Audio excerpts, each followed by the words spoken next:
You have been laboring under a profound and universal misconception. You believe there is a universe out there, separate from you. That must be petitioned. That must listen. This is the root of all your suffering. You pray, you prayed. You emit desires into what you think is a void, and when you perceive only silence, you feel abandoned. I am here to tell you that the entire framework of your approach is backwards. The infinite does not need to listen, for it is already the very substance of your being. The silence you interpret as disregard is, in fact, the sacred arena where the only true work can be done. That work is not upon a distant cosmos, but within the very core of your own consciousness.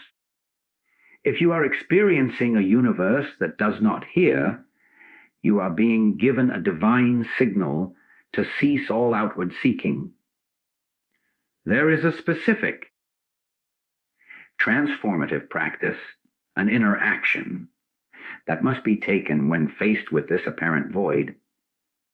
It is not an action of the human mind or will, but a conscious yielding to a far deeper law.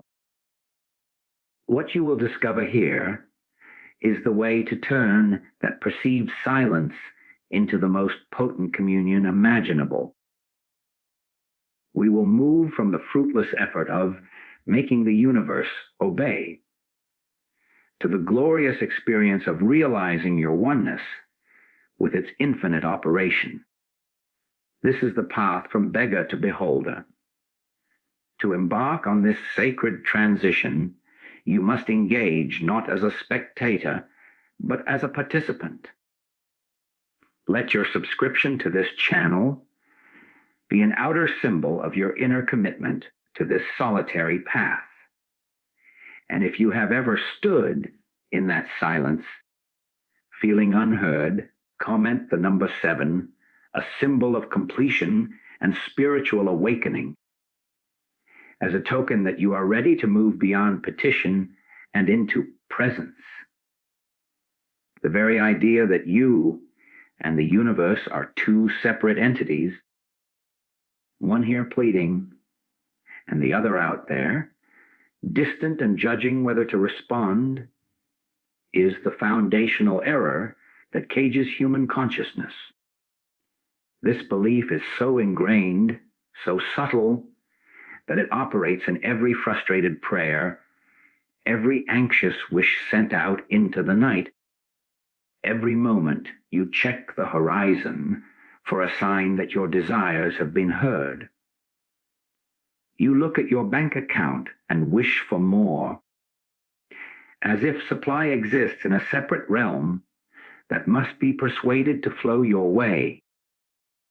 You face a conflict in a relationship and mentally rehearse arguments, attempting to manipulate the other person's thoughts and actions from afar, as if they are merely characters in the universe's play that you are trying to direct. You experience a physical discomfort and immediately begin a campaign against it, viewing your own body as alien territory in rebellion against you, a universe of cells that is not listening to your command for peace. This perception of separation is the very engine of all sense of lack, all fear, all loneliness. It creates a permanent state of spiritual begging. Think of it when you believe the power, the intelligence.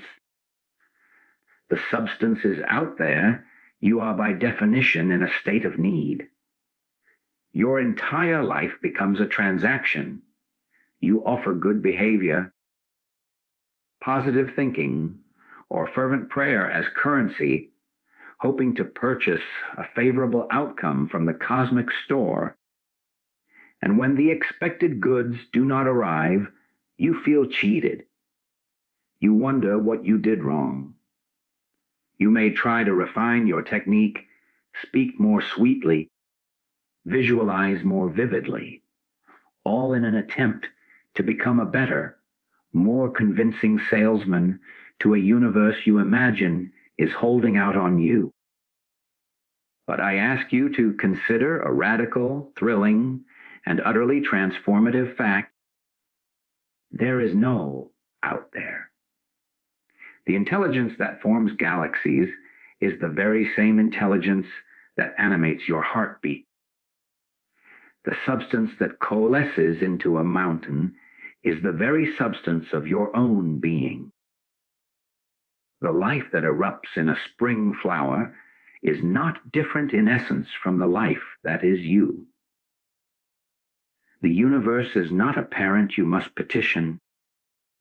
It is the living, breathing body of the one infinite life, and you are not a separate speck within it.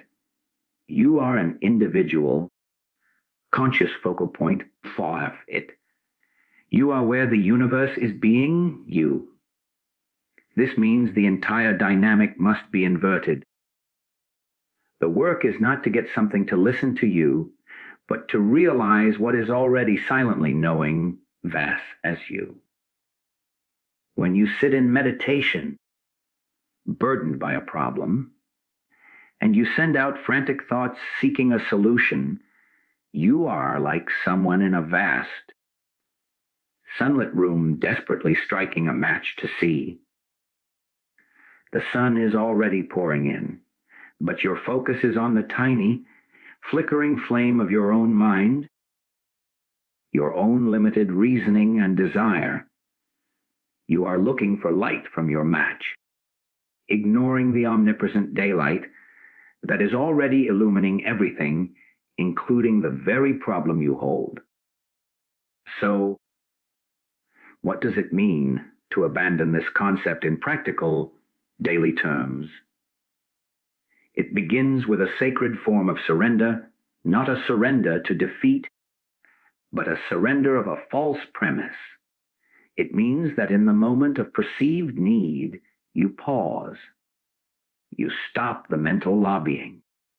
You cease the inner narration that says, if only the universe would. Instead, you turn completely within. You become still. You acknowledge, not as a theory, but as a present fact, that the infinite mind is right where you are, being the only mind there is. You are not calling to it. You are consenting to let it be all, in all, right in the situation. Take a practical example. You are about to enter a difficult conversation. The old way is to prepare your defenses, to script your points, to try to control the outcome, a pure exercise in manipulating a separate universe of people and events. The new way is to release all that. Before entering the room, you take a conscious moment of silence. In that silence, you do not ask for the right words to say. You acknowledge that divine intelligence is the only intelligence operating in the room, in you, and in the other. You relinquish your separate sense of a personal mind that must figure it all out. You go in naked of human planning, but clothed in the awareness of a single, governing presence. The conversation may not go as your human script dictated, but you will find a flow, an unexpected grace, a rightness that comes from a source deeper than personal cleverness. Or consider financial worry. The old way is to strain, to chase, to calculate lack, to beg the universe for a break. The new way is to stop that mental agitation. In the quiet, you recognize that divine substance is the only substance. It is the reality of all form. Your need is not for money, but for a conscious realization of the omnipresence of this substance. As you release the desperate hunger for external things to fill an internal sense of lack. You may find your attention guided to a new idea, an unexpected opportunity, or a profound sense of sufficiency that transforms your very relationship with supply. The universe doesn't listen and send a check. Rather, your awakened consciousness, no longer seeing separation, naturally aligns with the visible form of its own infinite source. This is the great thrill. The problem was never an unlistening universe. The problem was the listening post you had erected, the little human, that stood apart, trying to telegraph messages across a fictional void. When that lonely outpost is abandoned, you do not find emptiness. You discover you are already home in the central headquarters of all being. The communication was never broken. You had simply been trying to use a private telephone line when you were already standing in the central exchange, where all knowing is immediate and all presence is complete. The anxiety of the unanswered prayer dissolves, not because an answer finally came, but because you awaken to the truth that you are the living answer, the very activity of the infinite, here and now. This profound stillness, this quiet you have misinterpreted as a cosmic snub, is in fact the most intimate evidence of the divine presence. It is not an absence of response, but the very condition in which the only true response can be revealed. When your fervent prayers seem to hit a ceiling and fall back upon you, when your well-laid plans dissolve into chaos, and you are left with nothing but the echo of your own longing, you are standing, perhaps for the first time, on holy ground. The noise of your personal wanting has ceased, and in that quiet, something infinitely greater can make itself known.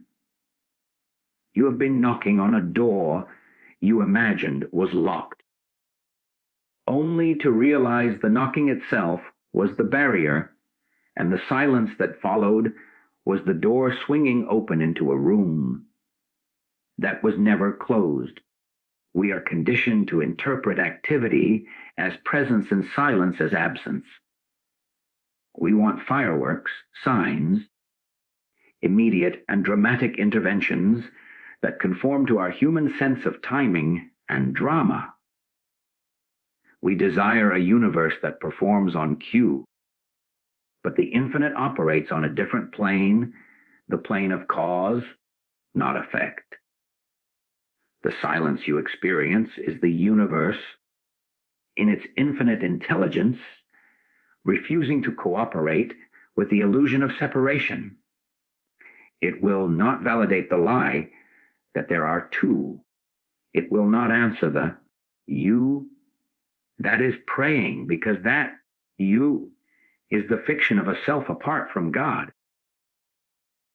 The silence is the divine refusal to empower that illusion. It is the most loving thing that could happen to you, for it forces you to turn from the empty idol of a separate deity to the living truth of your own being. Consider a musician who, in the middle of a complex symphony, becomes obsessed with the sound of their own instrument. They strain to hear it above the orchestra. They play louder. They become tense and frantic, and in doing so, they fall out of harmony with the whole. The conductor's silence towards their frantic effort is not rejection. It is an invitation to stop straining, to listen to the grand harmony, and to find their true note within it. The musician must cease their isolated striving and attune themselves to the silent, unifying guidance of the conductor's presence. That attunement is what the apparent silence of the universe is for. In your daily life, this plays out in those moments of total impasse. You have done everything humanly possible to solve a problem. You have reasoned, pleaded, bargained, and worked, and you have reached a wall. Exhausted, you finally cease. In that moment of cessation, a strange peace may descend. It is not a peace that the world gives, born of resolution, but a peace that comes from the exhaustion of the personal sense of power. This is the crack in the wall. This peace is the presence of the infinite, which was always here, but which could not be perceived while the frantic activity of the personal mind was shouting its demands. The problem may not instantly vanish in a puff of smoke, but your relationship to it is transformed. You are no longer a separate entity battling an external universe. You are a state of awareness in which the problem is seen from a new panoramic vantage point. Take a parent with a rebellious child. For years, they have used every tactic of persuasion, anger, reward, and punishment, a constant campaign to make the universe of this child conform. It leads only to deeper conflict and heartache. The moment of silence comes when the parent, in utter helplessness, stops the campaign. They release the child from the prison of their expectations. In that sacred silence, where the parent's will is surrendered, a new kind of intelligence can emerge. It may inspire a quiet word, a simple act of unconditional love, or a patience that was previously impossible. The change begins not in the child, but in the parent's consciousness, which has stopped dictating to a separate universe and has opened to a higher wisdom that knows the need of all. Or consider the anguish of waiting for test results from a doctor. The mind races through every terrible scenario, pleading with God to make it be a certain way. This is pure traffic with a separate universe. The healing silence comes when, in a moment of utter surrender, you release the demand for a specific outcome. You let go of trying to manage God. You simply become still, and in that stillness, you may feel a profound sense of life, of being, that is untouched by any diagnosis. You have touched the hem of the garment of reality, which is wholeness itself. From that conscious contact, you walk forward, not as a victim of a capricious universe, but as an individualization of eternal life, regardless of what the medical report says. This is the thrilling secret: the silence was never empty. It was filled to overflowing with the substance of spirit. You were like a man in a dark room who shouted for light, believing himself abandoned, when all the while he was surrounded by light. He only needed to stop shouting, to be still, and to let his eyes adjust. The adjustment is not of physical optics, but of spiritual discernment. It is the conscious shift from seeking God as an external force to acknowledging God as the very fabric of your awareness. When you stop asking the silence to speak your language, you begin to understand its wordless, all-sustaining tongue. It is the language of being, in which every need is met at the level of cause, before it can even fully form as a desperate want in the world of effect. The universe wasn't refusing to listen. It was waiting for you to stop talking so you could finally hear the truth it has been singing since the foundation of the world, the truth of your own immortal, inseparable being. This conscious yielding is the ultimate spiritual act. It is not passivity, it is the most dynamic engagement possible,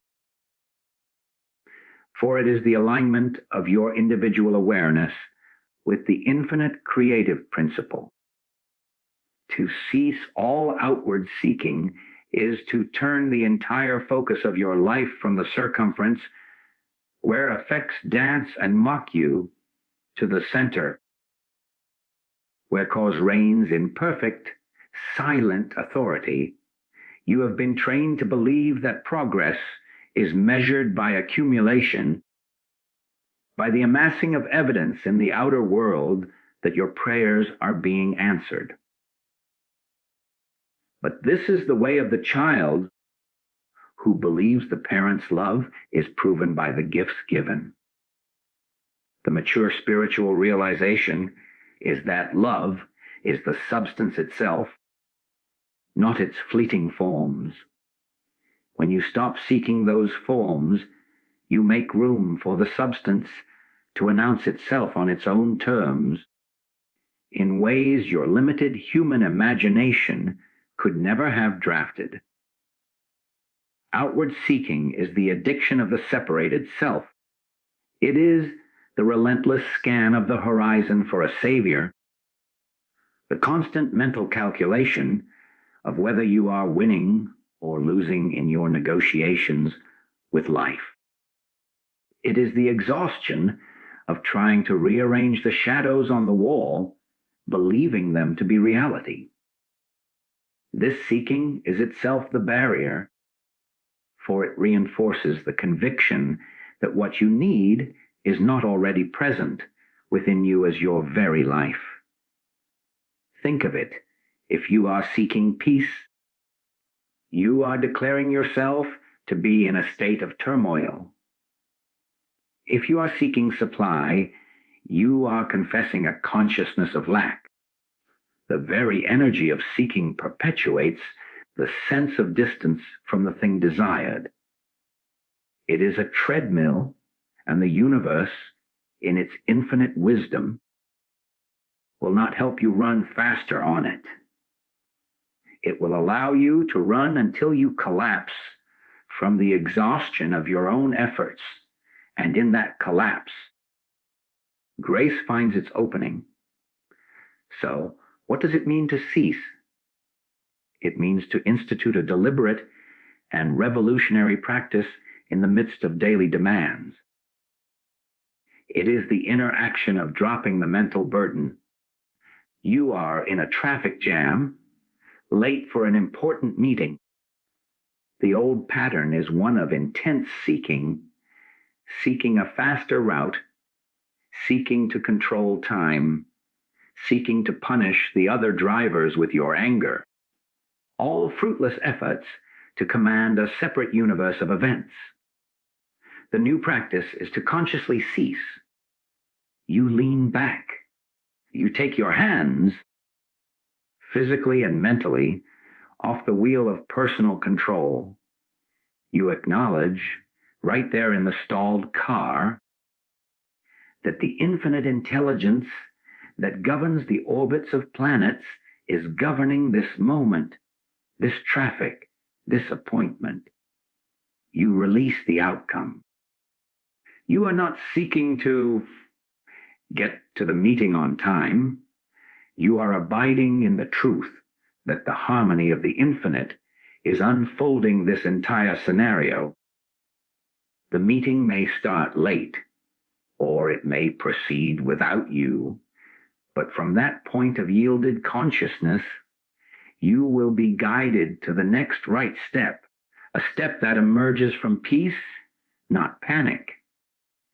Consider a more profound arena, the longing for companionship, the H of loneliness.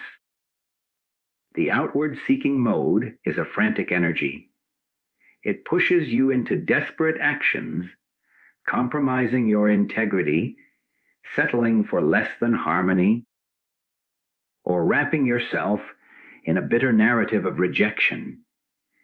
You are seeking a person to complete you, to fill a void you believe exists. To cease seeking in this context is a monumental act of spiritual courage. It is to turn within and confront that void not as an emptiness, but as a space waiting to be filled with the conscious recognition of divine companionship. You stop looking for love out there, and you begin the practice of abiding in the love that is the very core of your being.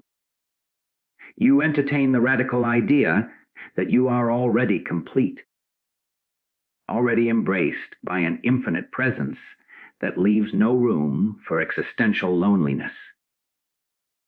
This is not a prescription for celibacy. It is the preparation for sacred union. From this fulfilled center, you no longer seek a partner from need, but you become a beacon of wholeness. Relationships then form from a different basis, not two halves seeking completion, but two whole beings recognizing a shared light. The businessman agonizing over a failing enterprise is seeking a solution from within the framework of the problem. He seeks new investors, new markets, new strategies, all within the realm of effect. To cease seeking is to stop that frantic mental churn.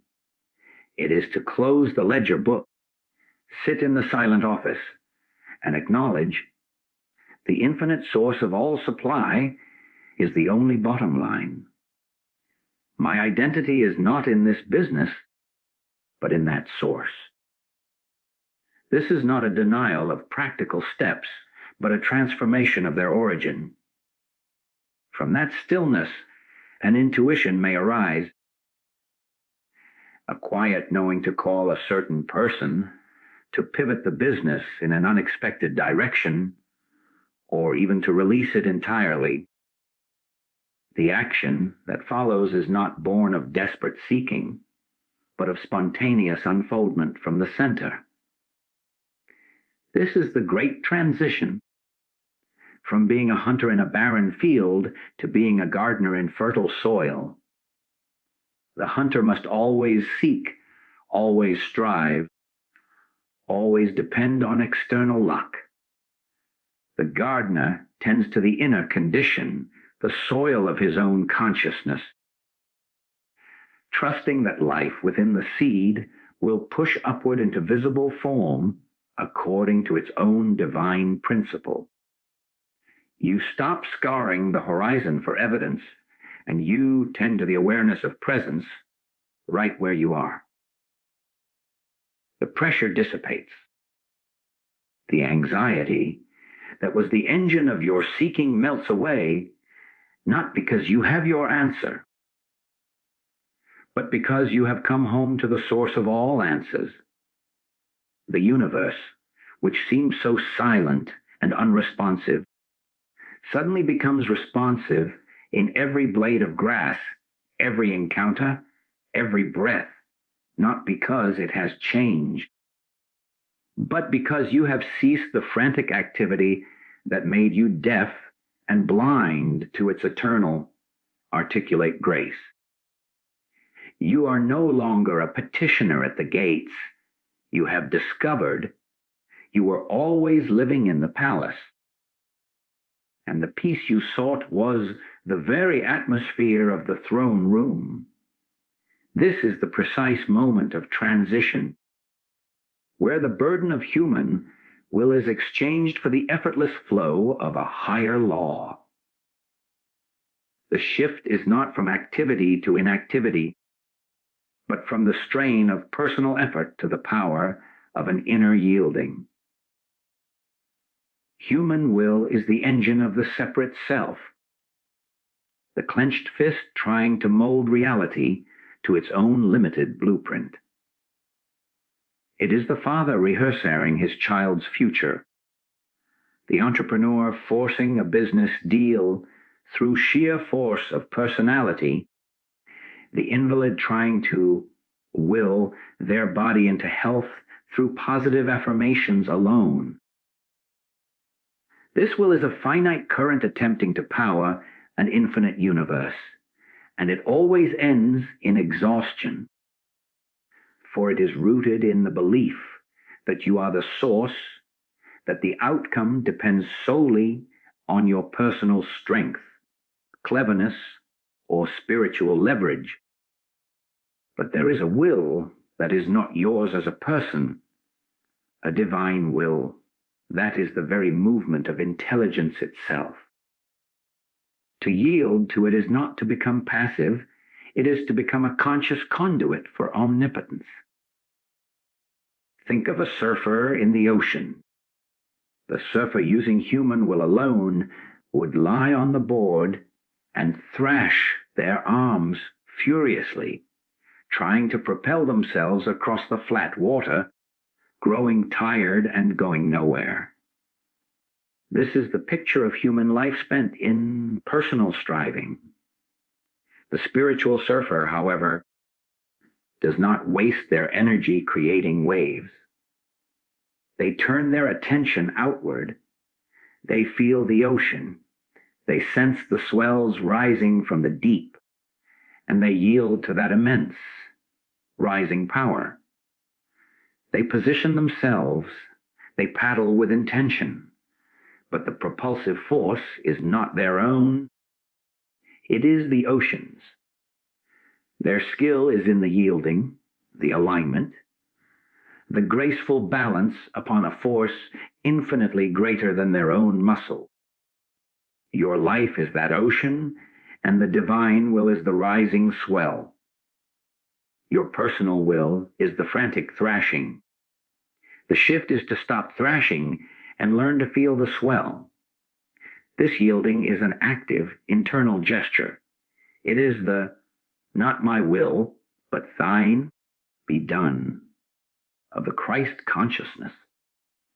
In practical terms, it means that when faced with any challenge, your first movement is inward to a place of silent relinquishment.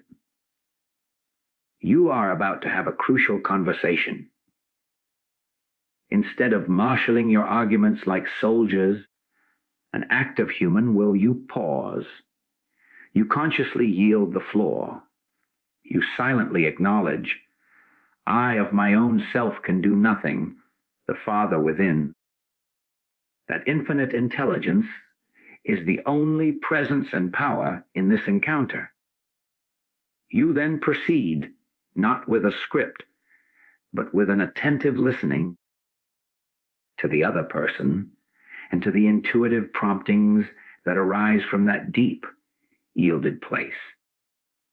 The words you speak may surprise you. They may carry a wisdom and a peace that disarms conflict, not because you willed it, but because you got out of the way of a higher wisdom.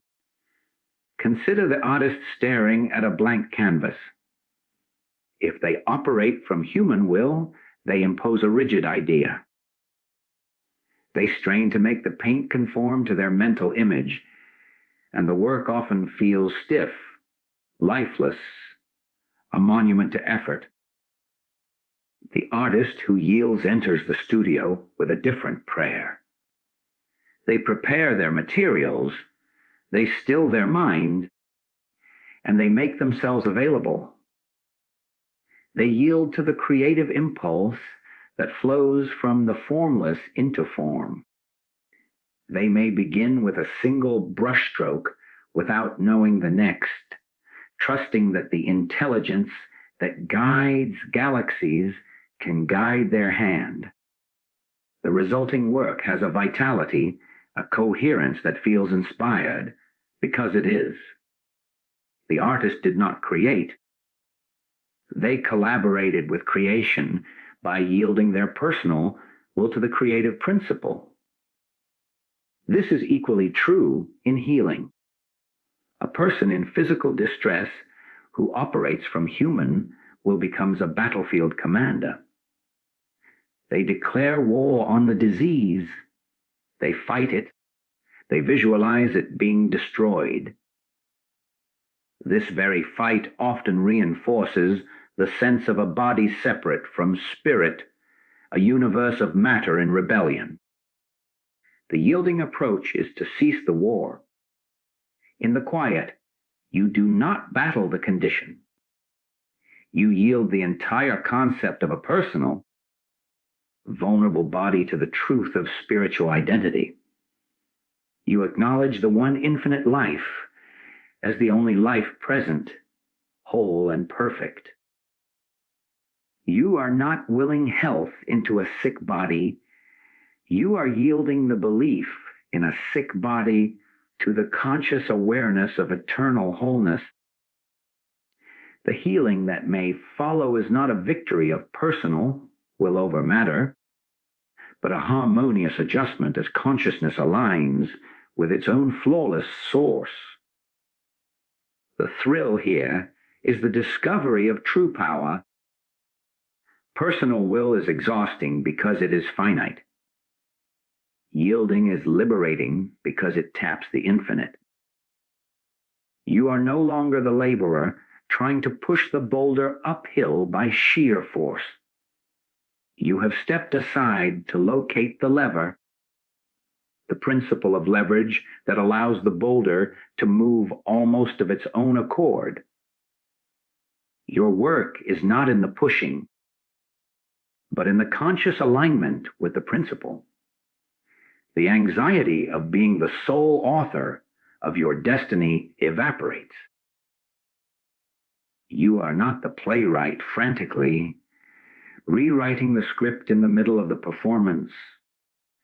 You are a principal actor who has realized you are in a masterpiece, written by a wisdom beyond your own, and your only task is to yield to the role, to speak the lines as they are given in the moment with full trust in the director's vision. The performance becomes fluid, inspired, and free of the paralyzing fear of forgetting your next self-created line. The universe begins to cooperate not because you are finally strong enough to bend it to your will, but because you have become transparent to its own. This conscious realization is not a theoretical agreement with a pleasant idea. It is the active moment by moment practice of remembering what is fundamentally and unalterably true, until that truth becomes the very atmosphere in which you live and move. Oneness is not a state to be achieved in some distant future. It is the present reality awaiting your recognition. Every moment of fear, every pang of loneliness, every instance of conflict is simply a call to remember this, that there are not two, there is only one appearing as the infinite dance of form.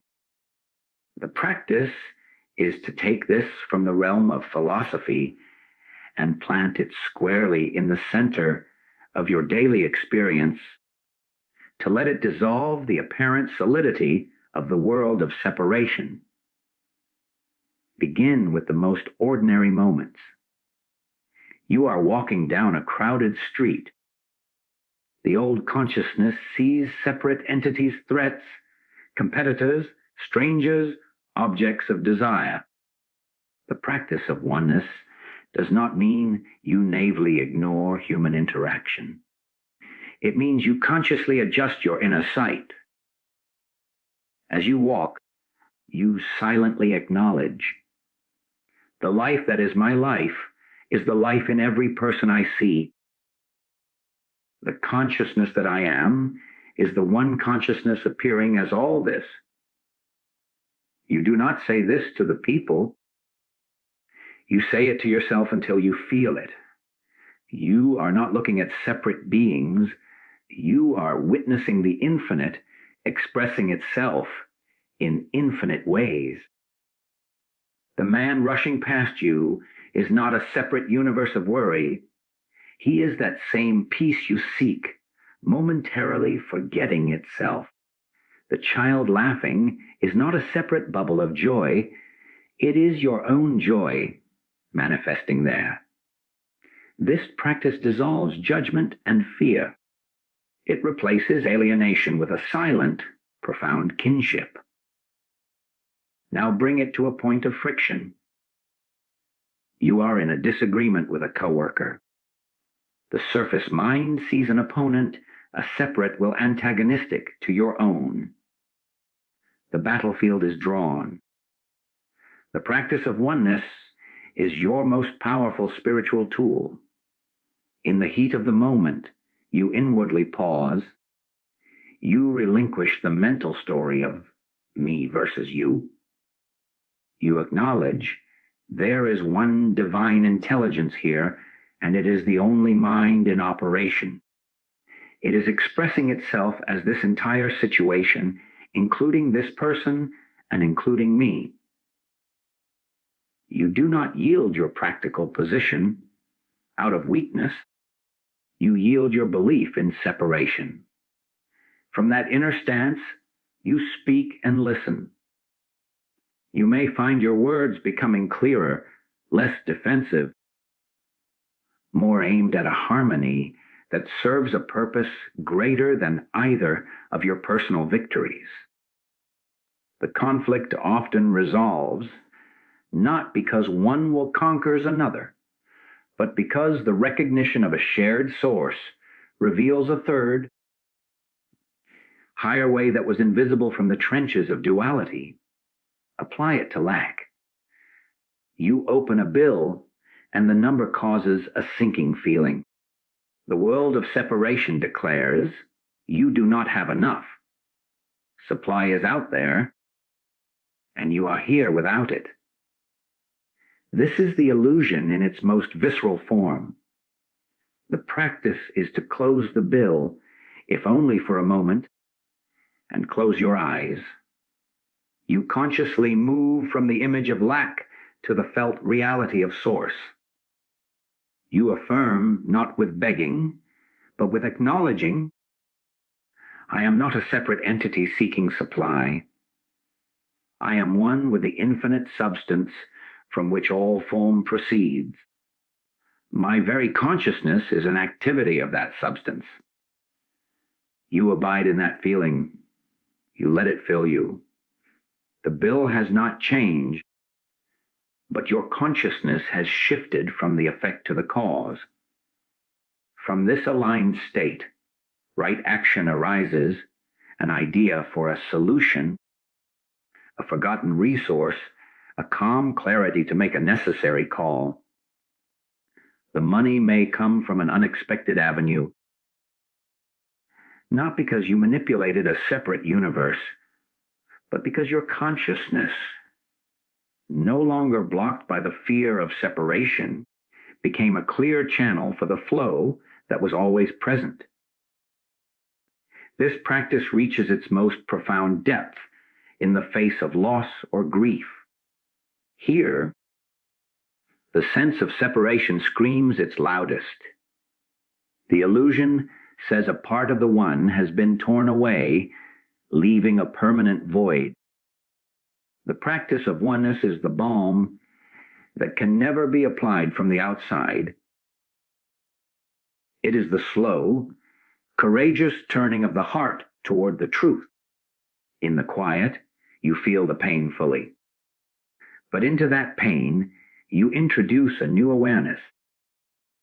You contemplate not the person as a separate form that is gone, but the life that they were and are. You recognize that life as the very same life that you are. You were never two separate lives that touched. You were the one life experiencing itself in a beautiful, temporary pattern of relationship. The love you feel is not a cable that has been severed.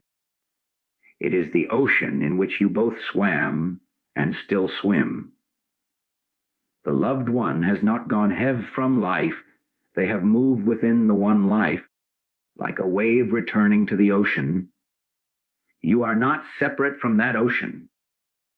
This realization does not erase human sorrow, but it places it in a context so vast that it transforms agony into a sacred, if painful, communion.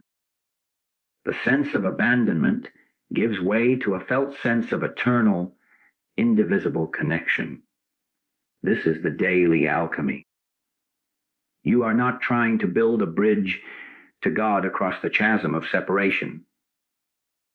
You are removing, through consistent practice, the mental planks that form the illusory chasm itself. Every situation becomes your workshop. The rude clerk, the financial worry, the physical pain, the moment of joy, each is raw material. Your tool is the silent, inner declaration of truth, one presence, one power, one life, here and now, appearing as this. As you practice, the thrill deepens. The world begins to lose its hard, threatening edges. It becomes more fluid, more harmonious, not because the outer circumstances always conform to your personal desire, but because your inner being rests in the unshakable knowledge that nothing can be outside of the one, and within the one, all is whole, perfect, and complete. You stop trying to get the pieces of the universe to listen to you, and you start listening to the universe whispering one eternal word, I am. And you realize with a shock of joy that it is your own voice. The final freedom, the ultimate release from all suffering, is found here in the unshakable understanding that fulfillment can never be extracted from the world of form, but only realized as the very nature of your spiritual identity. You have spent a lifetime seeking the reflection in the mirror, applause, wealth, status, perfect relationships, physical comfort, and believing that securing these reflections would finally mean you had arrived, that you were worthy, that you were home.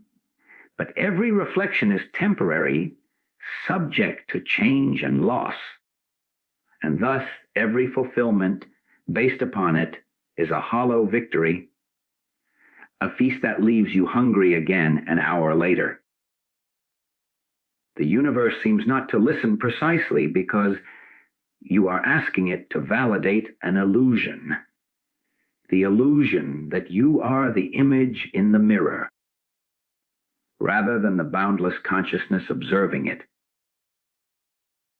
True obedience is not the world bowing to your personal will. It is your personal sense of self-dissolving in obedient alignment to the divine will that you are. This is the great inversion of power. The man who believes his worth is confirmed by his job title spends his energy in a perpetual campaign of image, management, defensive of any criticism, terrified of loss. His peace is held hostage by external opinions and market forces. The moment he practices the realization of his spiritual identity, something revolutionary occurs. He may still perform his job with excellence, but he does so from a different center. He knows, I am not this role. I am the infinite intelligence expressing itself through these duties. Criticism then falls on deaf ears, not because he is arrogant, but because it is aimed at a costume, not at his essence. Success is enjoyed but not clung to, for it is seen as a pleasant effect, not the source of his being. He is free. He works from fulfillment, not for it. Look at the most intimate human longings, the desire for love. When you seek fulfillment from a partner's obedience to your needs, their constant affirmation, their unwavering attention, their conformity to your ideal, you make them a god and yourself a beggar. Every disagreement feels like a cosmic betrayal. Every moment of their independence feels like abandonment. This is the tyranny of external seeking. But when you anchor your sense of identity in the divine love that is your core, everything changes. You no longer need your partner to listen to your every whim to feel secure. Your fulfillment is an inner fact. From that wholeness, you relate. Love becomes an overflow, not a demand.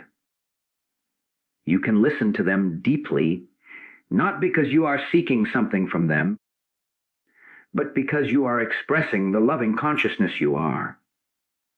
Their failure to obey, your personal desire ceases to be a threat. It becomes simply another aspect of the one life expressing itself, which you can meet with understanding rather than panic.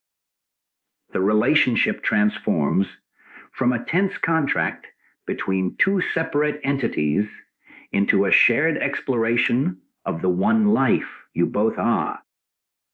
Apply this to the body and its demands for perfect comfort, which we so often mistake for health. We beg the universe for a body that never aches, never tires, never ages, a body that perfectly obeys our command for perpetual youth and vitality. We see any deviation as the universe not listening. But fulfillment through spiritual identity looks squarely at the body and knows, this is not my home. I am not its obedient servant, nor is it my master. I am the ageless, timeless life that animates this form. This does not mean you ignore the body. It means you cease deriving your sense of worth and peace from its condition. You care for it wisely as a temporary instrument, but you are not enthralled to its every fluctuation. A pain may arise, but instead of a frantic prayer for it to leave, you first acknowledge the peace and wholeness of your true identity. From that anchored peace, you take appropriate action. The healing that comes is deeper, for it is not just a change in the form, but a reaffirmation of the primacy of spirit. This is the secret that turns the world from a prison into a playground. When your security, your joy, your very sense of self is no longer invested in the obedience of people, finances, or conditions, you are utterly invulnerable. The bosses frown. The stock market dip, the raindrops on your picnic, these are simply movements within the dream of form. They have no power to disturb the dreamer who is awake within. You engage with the world more fully, more compassionately, and more effectively than ever before, precisely because you are not needy. You are not trying to get anything from it. You are bringing everything to it. Your work becomes an offering. Your relationships become ministries. Your challenges become opportunities to witness the fortitude of spirit. So you see, the journey ends where it began, but with a transformed understanding. You started by believing in a silent, separate universe that would not listen to your pleas. You end by realizing there was never a separate you to plead, nor a separate universe to plead to. There is only the one, fulfilling itself infinitely. Your role is not to command, but to consent, not to seek fulfillment, but to be it. The apparent silence was the space in which this truth could resonate. The perceived disobedience of conditions was the necessary friction to wear away the false sense of a separate self. Now, you look out at the same world, but with new eyes. You see the universe not as a deaf king, but as your own living body. And you understand that its every movement, the gentle breeze and the crashing storm, the blooming flower and the fading leaf, is its perfect, wordless obedience to the divine law of its own being, which is your being. You have ceased to be a traveler lost on the road, and have become the road itself, conscious of every footfall, every destination, and the endless journey home.